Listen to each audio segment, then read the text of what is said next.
This is the way the blind man comes, princes, princes, lockstep, two heads lit by the eyes of one. What new thing have you to tell us, old Tiresias? I have much to tell you. Listen to the prophet, Creon. I am not aware that I have ever failed to listen. Then you have done wisely, king, and ruled well. I admit my debt to you, but what have you to say? This, Creon, you stand once more on the edge of fate. What do you mean? Your words are a kind of dread. Listen, Creon. I was sitting in my chair of augury at the place where the birds gather about me. They were all a-chatter, as is their habit, when suddenly I heard a strange note in their jangling, a scream, a whirring fury. I knew that they were fighting, tearing each other, dying, in a whirlwind of wings clashing, and I was afraid. I began the rites of burnt offering at the altar, but Hephaestus failed me. Instead of bright flame, there was only the sputtering slime of the fat thigh flesh. Melting, the entrails dissolved in gray smoke. The bare bone burst from the welter, and no blaze. This was a sign from heaven. My boy described it, seeing for me as I see for others. I tell you, Creon, you yourself have brought this new calamity upon us. Our hearths and altars are stained with the corruption of dogs and carrion birds that glut themselves on the corpse of Oedipus' son.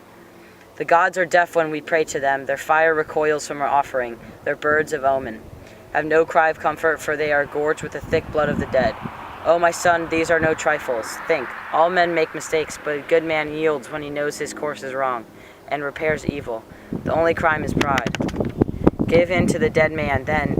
Do not fight with a corpse. What glory is it to kill a man who is dead? This I beg of you, Creon. It is for your own good that I speak as I do. You should be able to yield for your own good. It seems that prophets have made me their special province. All my life long I have been a kind of butt for the dull arrows of doddering fortune-tellers. No, Tiresias, if the great eagles of God himself should carry him stinking bit by bit to heaven, I would not yield. I am not afraid of pollution. No man can defile the gods. Do what you will, go into business, make money, speculate in Indian gold or that synthetic gold from Sardis. Get rich otherwise than by men consent to bury him. Tiresias, it is a sorry thing when a wise man sells his wisdom, lets out his words for hire. Ah, Creon, is there no man left in the world? To do what? Come, let's have aphorism. No man knows that wisdom outweighs any wealth? As surely as brides are baser than any baseness.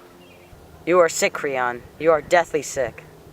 As you say, it is not my place to challenge a prophet. Yet you have said my prophecy is for sale. The generation of prophets has always loved gold. The generation of kings has always loved brass. You forget yourself. You are speaking to your king. I know it. You are a king because of me. You have a certain skill, but you have sold out. King, you will drive me to words that... Say them, say them. Only remember, I'll not pay you for them. No, you will find them too costly. No doubt. Speak. Whatever you say, you'll not change my will. Then take this, and take it to the heart.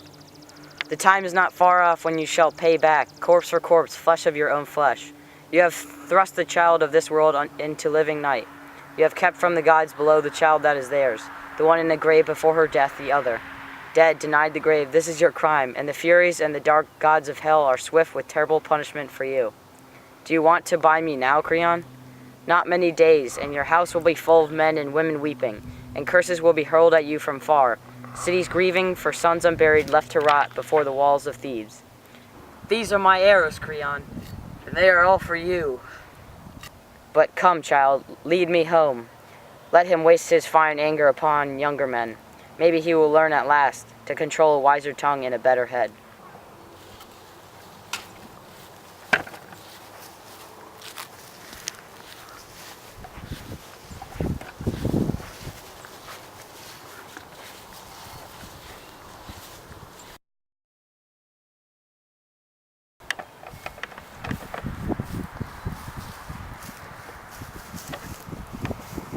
The old man is gone, king, but his words remain to plague us. I am old too, but I cannot remember that he was ever false. That is true. It troubles me. Oh, it is hard to give in, but it is the worst to risk everything for stubborn pride. Creon, take my advice. What shall I do?